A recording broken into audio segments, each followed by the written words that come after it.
Shalom, shalom, queridos. Sejam bem-vindos ao ITEA, Instituto Teológico de Ensino Yah Adonai. Eu sou o pastor Flávio Lima e eu venho trazer para você hoje mais um resumo de aula. Hoje nós vamos falar sobre a aula de número 3 da matéria de Cristologia. A aula de número 3 da matéria de Cristologia que está aqui, ó, nessa apostila aqui, ó. Tá vendo? Essa apostila é a apostila de Cristologia, né? Nós já temos a aula 1 e a 2 aí já, né, na grade do canal do YouTube. E nós temos agora, vamos gravar agora a aula de número 3 para vocês, ok? O Instituto Teológico de Ensino em Adonai, que tem ensino presencial e à distância, tá? Ensino em AD. E nós atendemos você em todo o Brasil, ok? Entre em contato conosco, o telefone estará na sua tela no horário da aula, tá na hora que entrar a tela da aula aqui. Você vai ver, vai poder gravar o número, né, e mandar a sua mensagem para poder fazer então o seu curso teológico, né, conosco e assim crescer na graça e no conhecimento. Quer estudar teologia com o ITEA? Então vem conosco que nós vamos fazer você crescer na graça e no conhecimento. Amém, queridos? Então nós vamos agora para a aula, sem enrolação, aula de número 3 de Cristologia.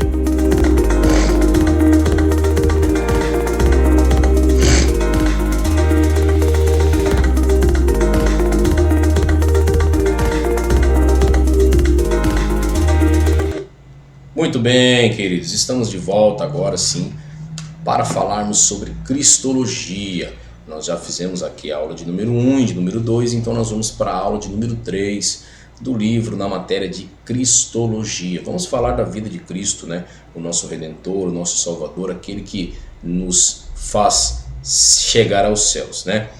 A aula de número 3 de Cristologia, nós vamos começar falando sobre o Cristo é superior aos anjos, né? Porque lá em Hebreus capítulo 1, versículo 4, diz assim, ó, feito tanto mais excelente do que os anjos, quanto herdou mais excelente nome do que eles. Está provando a divindade de Cristo, que ele é maior do que os anjos, muito maior, né?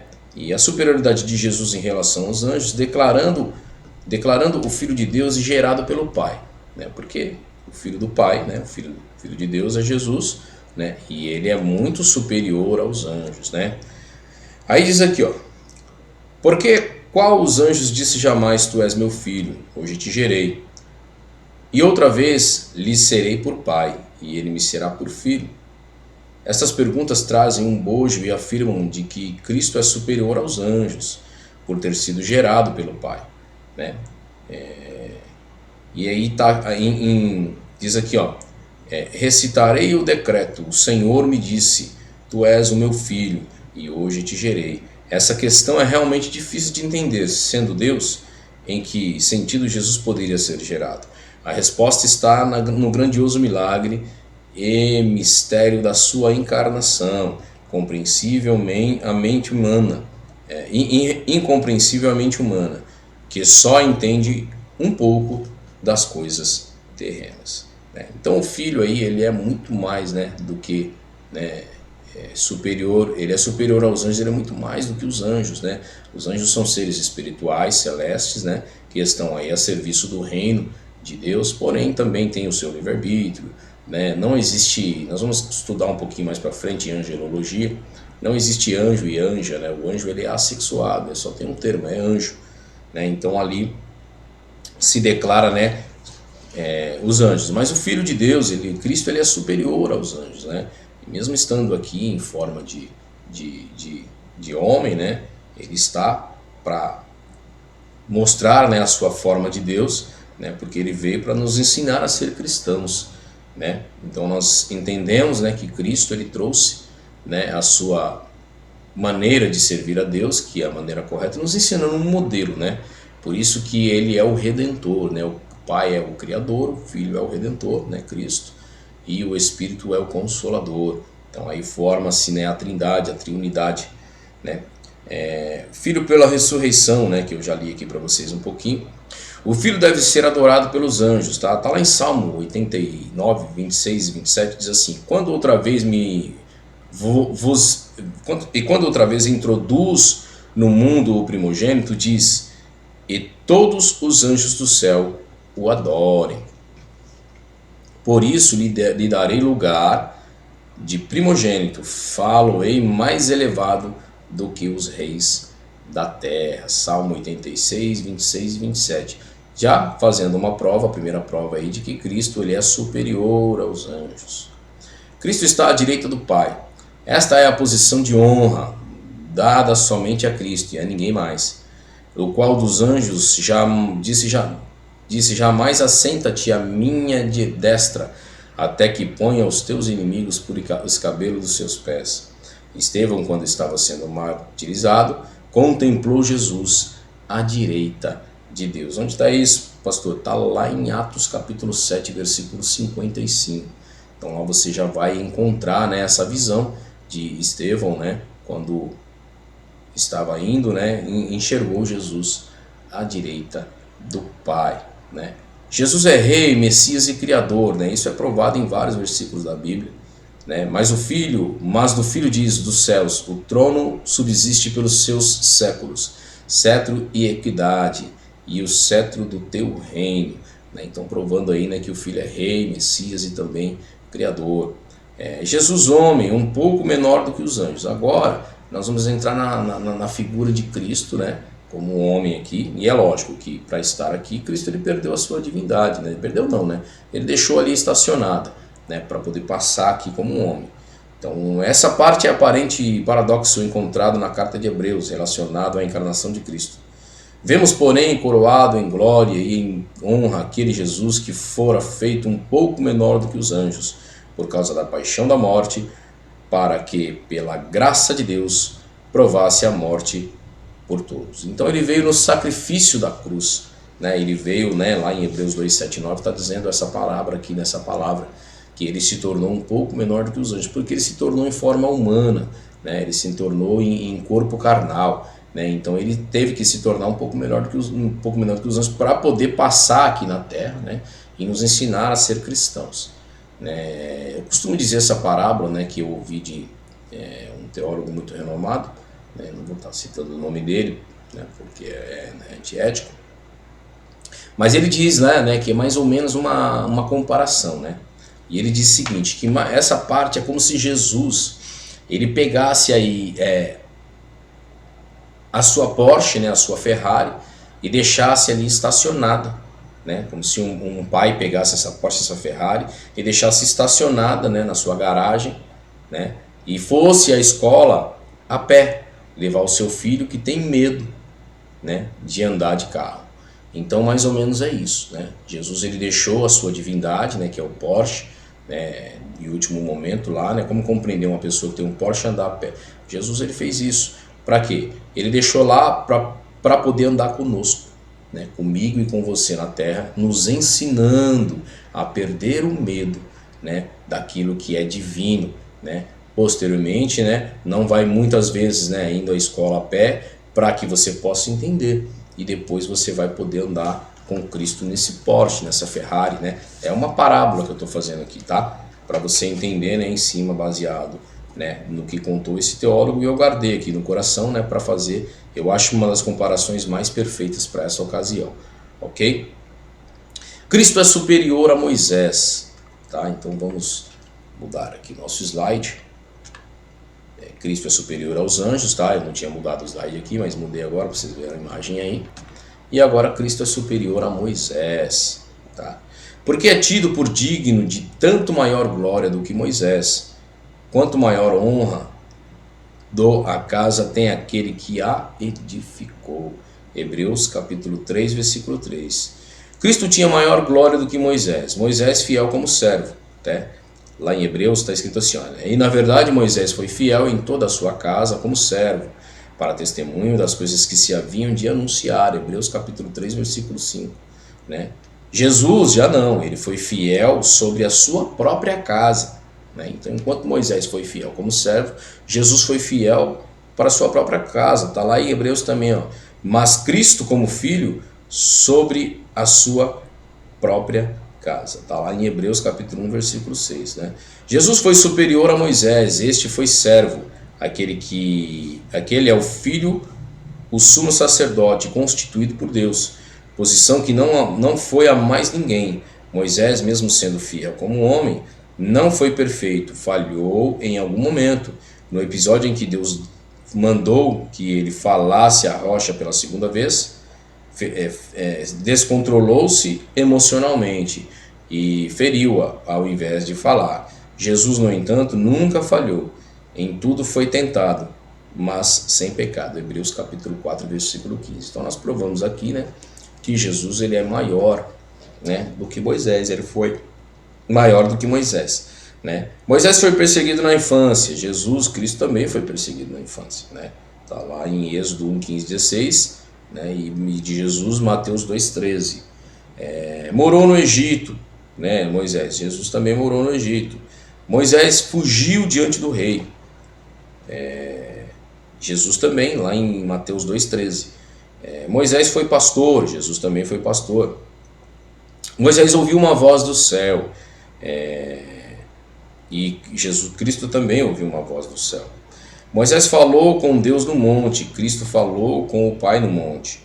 Também tem referência. Foi um grande libertador, né, Moisés. Jesus Cristo foi um grande salvador. Moisés teve vitórias sobre inimigos. Cristo também.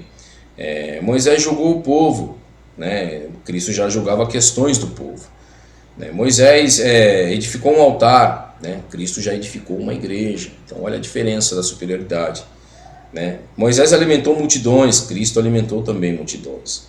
Moisés foi muito manso, Cristo também foi muito manso, né? Orou pela leprosa, Jesus curou os leprosos. Moisés, o seu rosto foi transfigurado, Cristo foi transfigurado no monte, né?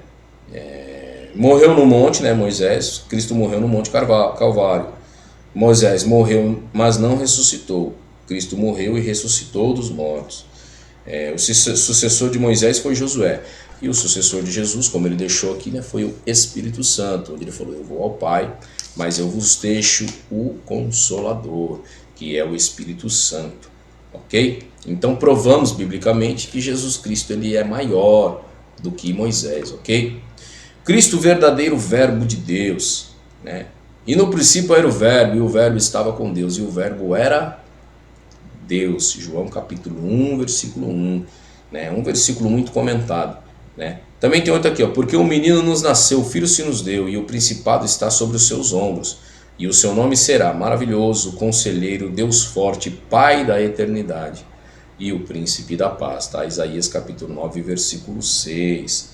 Né, provando aí, né, que Cristo ele é o verdadeiro verbo de Deus, né? Então isso aí não precisamos falar muito, né, porque isso aí é uma prova bem cabal, né? Nós sabemos que Jesus Cristo ele é o verbo de Deus, né? Nele estava a vida, ele é a fonte da vida, tá lá em João capítulo 14, versículo 6, né? No princípio ele era o verbo, né? Esta expressão nos remete a Gênesis 1:1, que registra: no princípio criou Deus os céus e a terra. E o apóstolo prossegue e nos declara que na época da criação o verbo já existia, né? E o verbo estava com Deus. Isso significa que havia uma eterna comunhão entre o Pai e o Filho. O verbo era Deus. O evangelista, inspirado pelo Espírito Santo, declara-nos que o verbo não é o Pai, pois ambos são uno quanto à sua natureza, mas que distintos quanto à sua personalidade. Aquilo que eu expliquei sobre a função, né, na triunidade aí, né? O Pai é o Criador, o Filho é o Redentor e o Espírito é o Consolador. A função, né, que se é aplicada personalmente para a pessoa de Deus, para a pessoa de Jesus, para a pessoa do Espírito Santo, ela é dimensionada para cada um, mas os três são um só, né? Então é uma triunidade. Tá, ok? E a divindade de Cristo, né? Vamos falar um pouquinho sobre a divindade de Cristo. A divindade de Cristo. Porque nele habita corporalmente toda a plenitude de divindade. Colossenses capítulo 2, versículo 9. Jesus reivindicou a sua divindade. Divindade significa essência, natureza divina. Jesus afirma que a honra divina a ele é idêntica à devotada ao Pai, pois são duas legítimas pessoas da Trindade. 1 João 2,23 e 2 João 9 tem referências aí. Por esta razão, entendendo que toda a honra e a glória pertencem a Cristo, né? A divindade do Pai, ela vem primeiro pela impecabilidade de Cristo, né? Então, Cristo ele passou pela terra, né, e ele não pecou, né, mostrando que ele tinha, né, dentro dele a essência dessa divindade.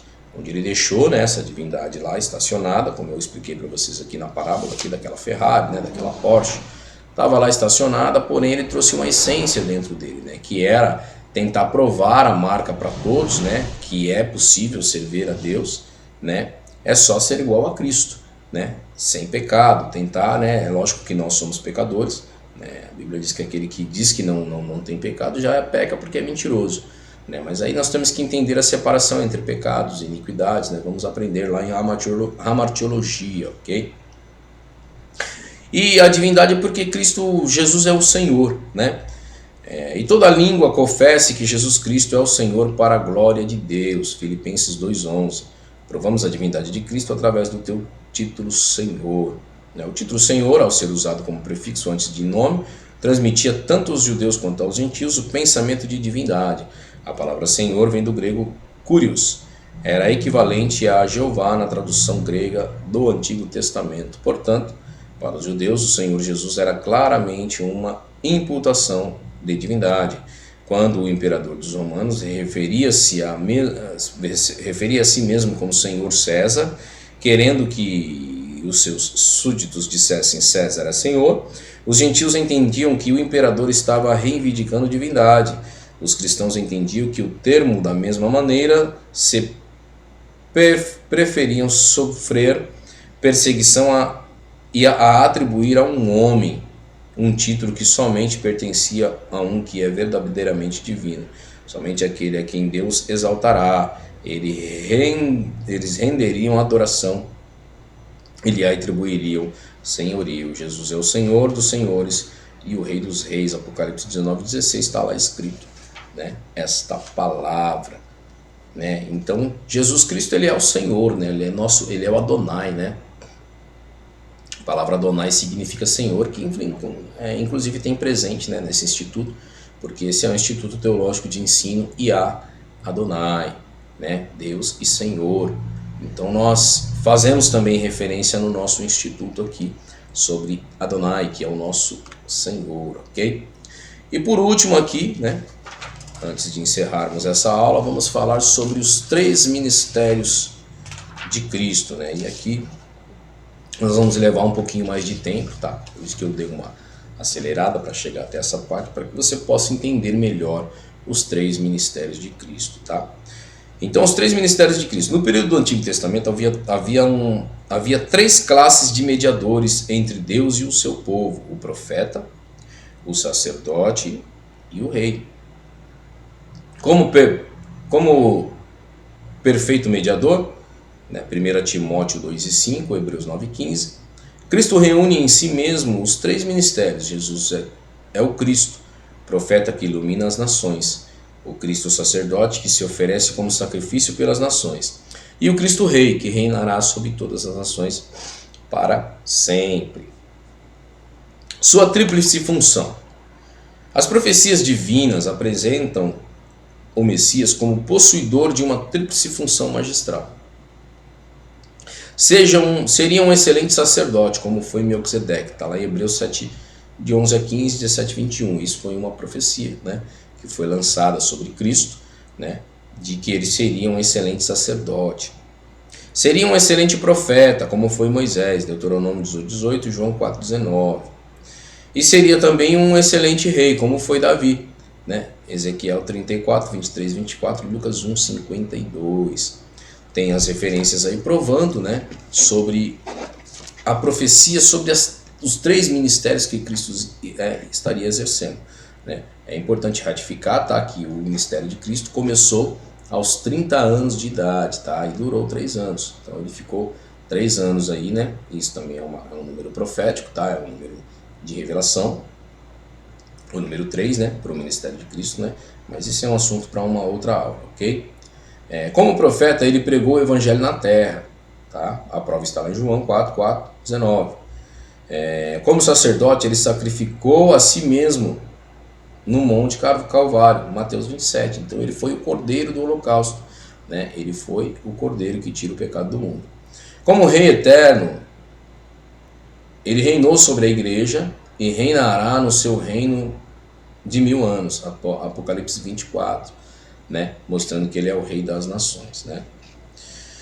Primeira referência então do primeiro é profeta.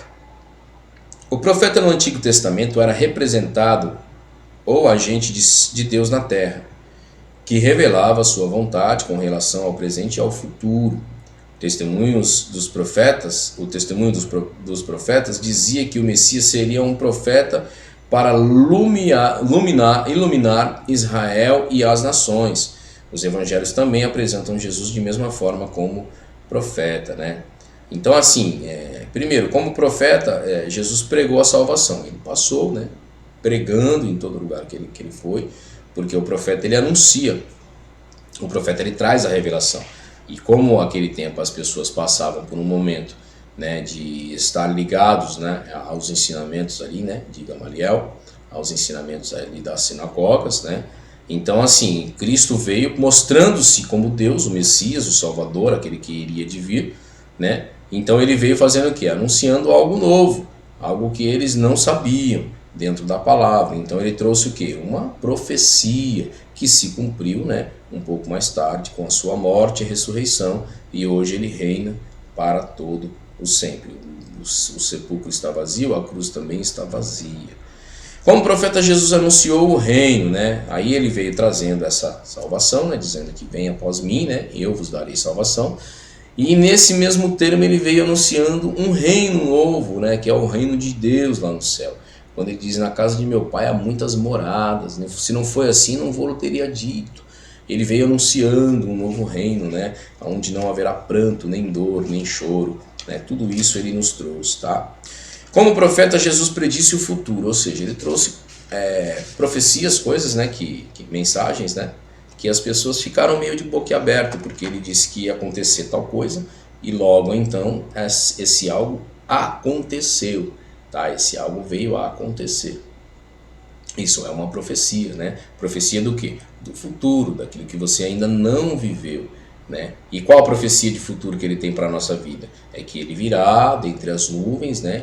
E num piscar de olhos arrebatará a sua igreja para que nós possamos morar com ele nos céus. Então nós somos, né, privilegiados, né? E toda a humanidade sabe dessa profecia futura que Cristo lançou, né, ainda em seu ministério quando passou aqui pela terra. A segunda função, o segundo ministério de Cristo foi sacerdote, né? Sacerdote no sentido bíblico é uma pessoa divinamente consagrada para representar o homem diante de Deus e para oferecer sacrifícios que assegurarão o favor divino, porque todo o sumo sacerdote é constituído para oferecer dons e sacrifícios, pelo qual era necessário que este homem tivesse alguma coisa que oferecesse, né? Hebreus 8,13. No Calvário, Cristo, o sacerdote, ofereceu a si mesmo o sacrifício para assegurar o perdão do homem e sua aceitação diante de Deus. Sua vida anterior a este acontecimento foi uma preparação para a sua obra sacerdotal. Então Cristo ele veio se colocando, né, como um sacerdote, né? Mas ele não simplesmente foi um sacerdote, ele foi, né, ainda predito antigamente, né, por Melquisedeque, e disse que ele seria sacerdote eterno, né? Então lá nos escritos está dizendo que ele será sacerdote eterno segundo a ordem de Melquisedeque, que foi, né, um extremo sacerdote que passou ali, né?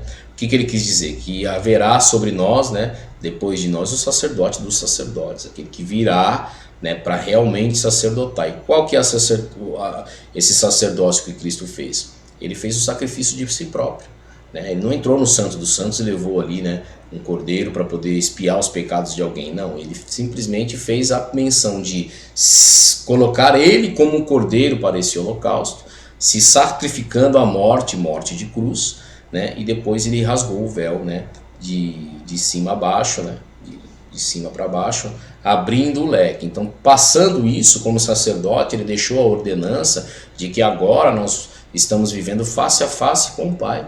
Antigamente tinha o véu para separar Agora não, nós estamos face a face com o Pai, né? Porque Cristo morreu na cruz do Calvário e levou sobre si as nossas dores, os nossos pecados, as nossas iniquidades, para que nós pudéssemos alcançar salvação. Ou seja, o preço que nós teríamos que pagar, ele já pagou na cruz do Calvário. Então, né, Cristo ele realmente se colocou aí, né, como um grande sacerdote, mas, aliás, o sacerdote eterno, né, porque depois do sacrifício dele não há mais sacrifício para se fazer, né? Agora é diretamente na graça, você vai até o Pai, ora ao Pai, pede perdão dos seus pecados, ele perdoa e joga no mar do esquecimento. Então você vai ter uma vida nova, né, através do sacrifício de Cristo, que te garante, né, esse acesso diretamente ao Pai, ok? É lógico que nós vamos lembrar aqui, né, que os sacerdotes veio de uma linhagem, né, e isso também precisa fazer menção, porque agora eu estou entrando um pouco no profético, tá? A nossa escola ela tem a visão teológica, mas dentro do apostólico profético, tá, ok? Esse Instituto Teológico de Ensino em Adonai, ele é uma teologia apostólico profético, ok? Então nós vamos colocar para você o seguinte, né? Nós sabemos que a tribo de Levi, ela veio da onde? Veio da tribo de Judá. A tribo de Judá se colocou, se formou, né, por uma distinção do que Deus colocou, né, das 12 tribos, né, e entre todas as tribos, né, tinha lá a tribo de Judá, e de dentro da tribo de Judá, que é a mesma tribo de Davi, e a mesma tribo de Jesus, né, pela genealogia se vendo, né, saiu aí a tribo de Levi, né, que muitos confundem, né, que o levita ele é o músico da igreja, né. Na verdade, os levitas, a principal função deles era sacerdotar, era entrar lá e oferecer sacrifícios de holocaustos pelas pessoas, né, com os cordeiros ali, né. Mas como eles não trabalhavam, eles viviam da obra, os dízimos inclusive era para os sacerdotes, tá? Os dízimos eram todos, né, revertidos para que o sacerdote vivesse uma vida tranquila, né. Aí eles também cuidavam da parte do louvor. Então o louvor era algo de levita? Era, mas ele era um segundo plano, tá? A principal função do levita era, né, dos levitas, né, da tribo de Levi era, né, fazer o sacerdócio. E Jesus veio fazendo o sacerdócio real. Então, só para fazer uma alusão para vocês que tudo isso veio da própria tribo de Jesus. Então, quando ele nasceu, né, na linhagem da tribo de Davi, né, da tribo de Judá, que era também, né, a tribo de Davi, Jesus já estava mostrando, olha, eu tenho linhagem de sacerdote, né, no meu sangue, na minha genealogia. E depois ele provou ser aí o sacerdote eterno. E o último, né, e para a gente encerrar, é rei, né? Cristo sacerdote é também o Cristo rei. Os planos de Deus para o governante perfeito foi que ambos e ofícios fossem investidos na mesma pessoa. Por isso Melquisedeque, por ser tanto o rei de Salém como sacerdote do Deus Altíssimo, veio a ser um tipo de rei perfeito de Deus, o Messias. Houve um período da história e do povo hebreu que esse ideal quase realizou, mais ou menos 1,5 séculos antes do nascimento de Cristo. O país foi governado por uma sucessão de sumos sacerdotes, que também eram governantes civis. Os governantes dos pais eram tanto sacerdotes como o rei. Também durante a Idade Média, o Papa reivindicou e tentou exercer um poder, tanto espiritual como temporal, sobre a Europa. Ele pretendia governar como representante de Cristo, segundo afirma, tanto sobre a Igreja como sobre as nações. O doutor Heber Sweet escreveu: as duas experiências, a judaica e a cristã, fracassaram, e até onde se pode julgar por esses exemplos, nem os interesses temporais e nem os espirituais dos homens são promovidos quanto aos confiados ao mesmo representante. A dupla tarefa era grande demais para ser desempenhada por um só homem. Mas os escritores inspirados falam da vinda de um que era digno de exercer o duplo cargo. Esse era Messias esperado, um governador, um governante e sacerdote segundo a ordem de Melquisedeque. Está lá em Salmo 110, 1 a 4. E um sacerdote no seu trono, Zacarias 6,13. Tal é o Cristo glorificado, né? E aí você pode ler lá em Salmo 110, 1 e Hebreus 10, 13. Okay? De acordo com as profecias do Antigo Testamento, o Messias seria um grande rei da casa de Davi, como eu falei para vocês agora, né? Que veio também da linhagem, que governaria Israel e as nações por meio do seu reino áureo de justiça, paz e prosperidade. Isaías 11, do 1 ao 9, Salmo 72. Então, mais uma vez nós vamos mexer na genealogia de Jesus, né? A tribo de Levi, né? Que trouxe aí, né, sacerdotes, né? E também trouxe o rei Davi, né? E Cristo Jesus é da linhagem de Davi. Então, logo também era uma linhagem de sacerdócio, não só de sacerdócio, mas também de reinados, né, de reis e príncipes. Então Jesus ele se mostrou aí, né, e foi aí um grande rei na face da terra, né? Então os três ministérios de Jesus eles simplificam-se assim, né? Ele foi profeta, ele foi sacerdote e ele foi rei. É tanto que, aí agora falando um pouquinho do profético, né? Isso era representado por vestimentas antigamente. Então, quando você via um profeta na rua, você via que o profeta usava uma túnica, né? Uma vestimenta de profeta, né? Que segundo as ordens, tá? Pode ser que eu tenha falhado aqui, né, nessa tradução, mas tudo que a gente procurou a saber sobre isso, né? Ele tinha uma cor de bege para amarronzado, né? Enquanto você via a pessoa vestida com aquela túnica, então provava ali, né? Ele estava anunciando para as pessoas, olha, eu sou um profeta de Deus, né? O sacerdote já tinha algo mais pro vermelho, né? Mais avermelhado, né? E o profeta usava aí, né? E o rei, aliás, usava aí, né? Uma túnica branca, né? Toda branca, né? E o engraçado é que Jesus usava as três túnicas, né? Porque ele já anunciava ali os seus três ministérios, né? Então ele tinha por baixo a túnica de rei, né? Que era o que seria por último, né? Revelado. Depois, em cima da túnica de rei, a túnica de sacerdote, né? E a primeira túnica de fora é a do profeta, porque cada ministério que ele fez, primeiro ele na terceira, a primeira túnica que era vista, né? E quando descoberta era de profeta, porque anunciava ali, né? As boas novas, o reino de Deus, então ele estava como um profeta anunciando algo novo, um profeta do futuro, né? Depois tirando ali a segunda túnica, né? Como um sacerdote, porque ele viria ser sacrificado como um cordeiro mudo para sacerdotar e abrir o véu, enfim, tudo que eu já expliquei aqui. E em terceiro, né, ele trouxe ali, né, a sua túnica de rei, né, mostrando que ele era rei eterno sobre toda a terra. E aí se cumpriu todas essas profecias, ok? Interessante também, né, só para fazer um adendo aqui, é que em uma das túnicas que qualquer homem usava, né, naquele tempo, tinha que vir ali pregado, né, a sua genealogia, que ele era o RG das pessoas daquele tempo, era o registro geral das pessoas daquele tempo. Então ele tinha toda a sua genealogia, né, se parasse alguém, porque é uma região desértica, vamos supor que passa no deserto e acha um homem desmaiado no chão. Então você vai lá, né, olha na sua túnica, né, na parte de trás, vai estar lá a sua genealogia. Então, pô, estou sabendo que esse aqui é filho de fulano. Então, né, vamos acionar o fulano para que ele possa ser, né, saber que o seu filho está aqui.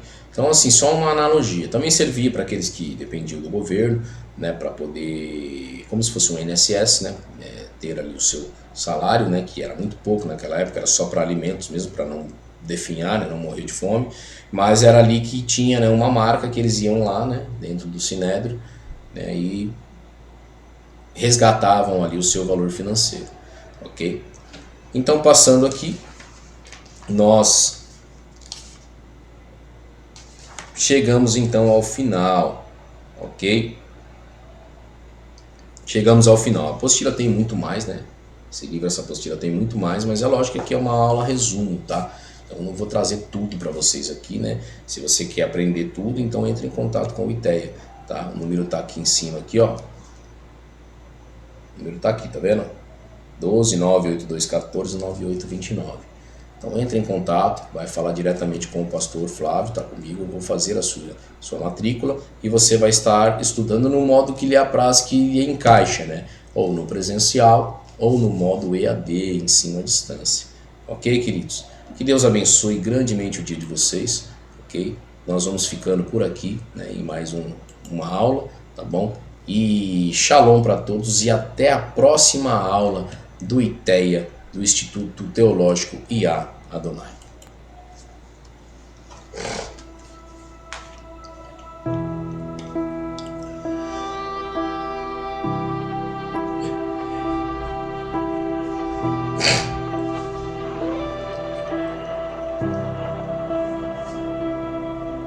Deus de Jacó, o grande eu sou,